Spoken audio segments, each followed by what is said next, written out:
자, 오늘 주제는 이겁니다. 전 세계에 돈이 지금 많이 풀리고 있잖아요. 양적 완화, 금리 인하 플러스 양적 완화.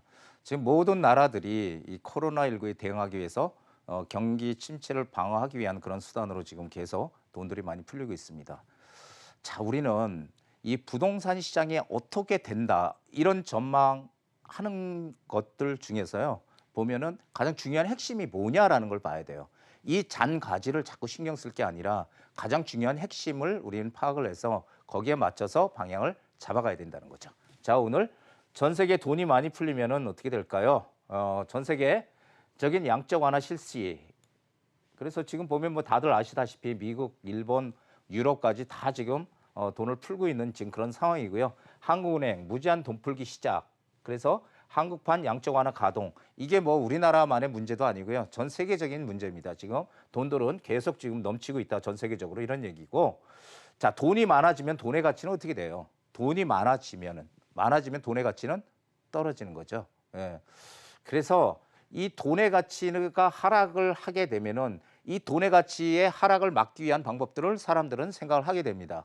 이거는 무슨 교육을 받은 사람이 아니더라도 누구나 다 내 돈의 가치 하락을 방어하기 위한 그런 수단이 뭘까 이런 생각을 하게 된다는 거죠. 그러면은 결국은 여태까지의 상황을 보면은 사람들은 실물 자산에 투자를 한다는 거죠. 자, 실물 자산은 대표적으로 금 싫어하는 사람 없죠?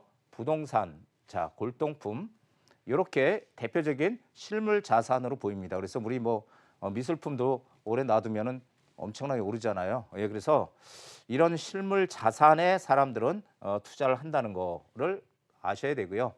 자, 제가 꼭 말씀드리고 싶었던 게 뭐냐면 부동산 너무 많이 올랐다 이렇게 얘기하는 분들이 있거든요. 부동산 너무 많이 올랐다. 자, 88년도에 음아파트 가격 8천만 원이었습니다. 2020년 음아파트 19억 원, 약 23배 올랐어요. 23배. 자, 88년도에 새우깡 가격이 100원, 그리고 2020년 가격은 1,300원 해서 13배 올랐습니다. 자, 이걸 보면은요, 이게 무슨 얘기를 드리는 거냐면은 예전에 우리 88년도에 음아파트가 8천만 원 지금 같으면 정말 무지무지하게 싸잖아요. 그럼 지금 같으면은 한 10채 사놓을 수 있을 것 같아. 그렇죠? 뭐 전세 끼고 사면 8천만 원도 안 들어가니까. 자, 그런데 문제는 뭐냐면은 그 당시에 8천만 원은 어마어마하게 컸다는 것입니다. 지금 우리 19억이라고 하죠. 음아파트가. 그러면은 이 19억이 지금 어마어마하게 비싼 것 같지만 똑같았다는 얘기예요. 또 이게 시간이 지나서 한 30억이 만약에 된다. 예를 들어서. 그러면은 그때 가서 또 생각하겠죠. 아, 과거에 2020년도에 19억이었었는데 이렇게 또 생각할 거 아니에요. 사람들은 항상 똑같다는 거죠. 자, 새우깡 가격 13배 올랐다. 이거는 우리가 안 먹어도 되는 거죠. 예, 안 먹어도 되는 거예요. 안 먹을 수 없는 뭐 대표적인 뭐 과자지만은, 하지만 아파트는요, 우리는 의식주 중에 하나야. 가장 인간이 필요로 하는 3대 필수제, 그렇죠? 주예요. 의식주. 이거는 오히려 가치가 훨씬 더 올라가야 된다는 거죠. 이 가격만 해도 13배 올랐는데 23배 오른 게 엄청 올랐다? 이렇게 볼 수 없다는 겁니다. 자, 이게 오른 이유는 결국은 물가가 상승하고 돈의 가치가 떨어지는 그런 현상, 인플레이션 때문에 위와 같은 결과를 낳았다는 겁니다. 그래서 부동산 너무 많이 올랐다?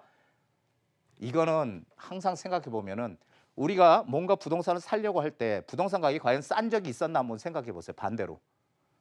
싼 적이 있어서 이거 싸네라고 투자한 사람은 거의 없을 거예요. 항상 내가 살려고 할 때는 비싸. 그거 한번 좀 생각들 해보시기 바랍니다. 경제 위기설이 돌면 뭐가 많이 팔려요? 금, 달러 이런 사재기가 성행을 하죠. 예, 그래서 그 이유는 금과 달러는 안전자산으로 분류가 되기 때문입니다. 안전하다.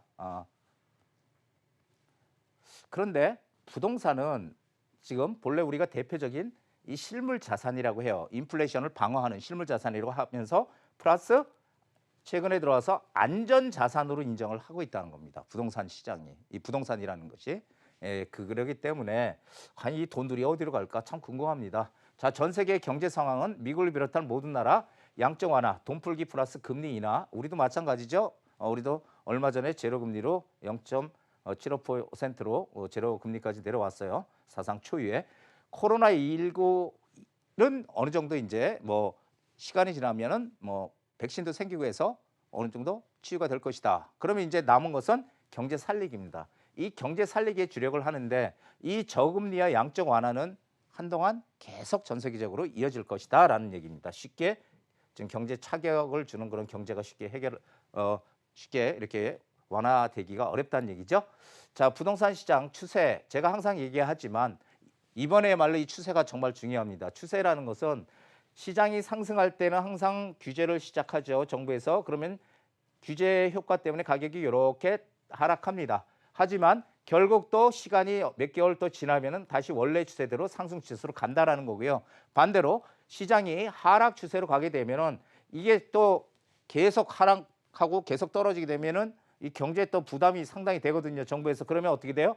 부동산 시장을 살리기 위한 부양책이 여기서 나옵니다. 그렇게 되면은 살짝 또 이렇게 오릅니다. 오르지만은 결국은 원래 추세가 하락 추세이기 때문에 하락 추세대로 간다라는 거죠. 일정 시점이 지나면 본래의 추세대로 따라가는 것입니다. 잘 보십시오. 지금이 상승 추세인지 하강 추세인지.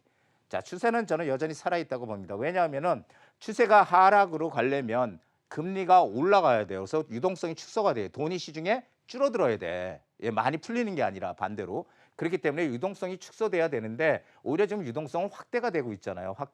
확대가 되고 있다는 거. 그렇게 하면 커지고 있다는 얘기죠. 확대가 된다는 얘기는.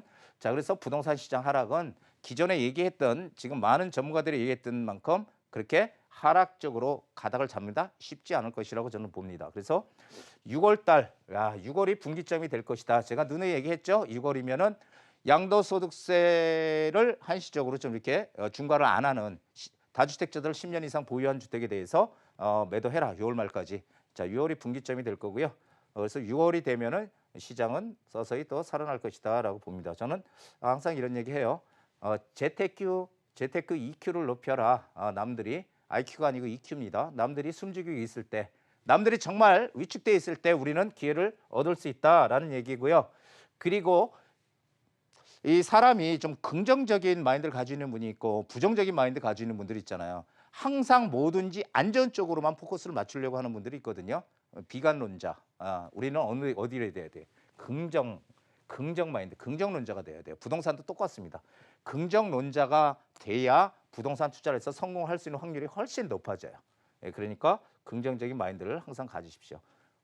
누구나 처음부터 부동산을 투자를 해서 돈 번 건 아니에요. 한 단계 한 단계 왔기 때문에 부동산 투자에서 이익을 낸 거거든요. 예, 여러분도 그렇게 좀 생각을 하시면 좋겠습니다. 부동산 투자는 저는 단순하다고 봐요. 올해 제가 28년을 하다 보니까 단순하다는 생각을 많이 하는데 뭐예요? 변화. 이 변화가 무조건 내 주변에 변화가 생기는 곳. 변화가 생긴다면 무조건 이익이 납니다. 이 변화가 생기는 것만 잘 찾아 들어간다면. 그런데 사람들은 그런 생각 안 하죠. 자, 변화가 생기는 곳이 어딜까요? 예. 또 하나는 부동산은 일반 상품과 달리 값이 뛰면 수요가 오히려 늡니다. 보통 일반 상품 값이 오르면 잘 안 사잖아요. 근데 부동산은 값이 뛰면 수요가 오히려 늘고요. 값이 떨어지면은 사야 되는데 오히려 심리적으로 수요도 줄어든다는 거예요. 이게 이제 일반 상품하고 틀린 건데 이건 제가 참고로 이렇게 적어놨습니다. 그래서 이런 마인드를 좀 가지고 재테크 EQ를 좀 높여갔으면 좋겠습니다. 자, 돈은 자유롭지 못한 주인이지만 돈만큼 훌륭한 하인도 없다. 부자가 된다고 해서 모두 행복하지는 않아요. 그렇죠? 부자들도 항상 돈이 있는 만큼 고민이 있죠. 무슨 고민인지 모르겠지만 돈에서 자유롭지 못하다면 불행하다는 건 누구나 다 아는 얘기고요. 그래서 좋은 마인드로 저는 항상 우리가 투자를 해서 어떤 부자가 되자고요? 행복한 부자가 됐으면 좋겠습니다. 자, 오늘 강의 여기까지입니다.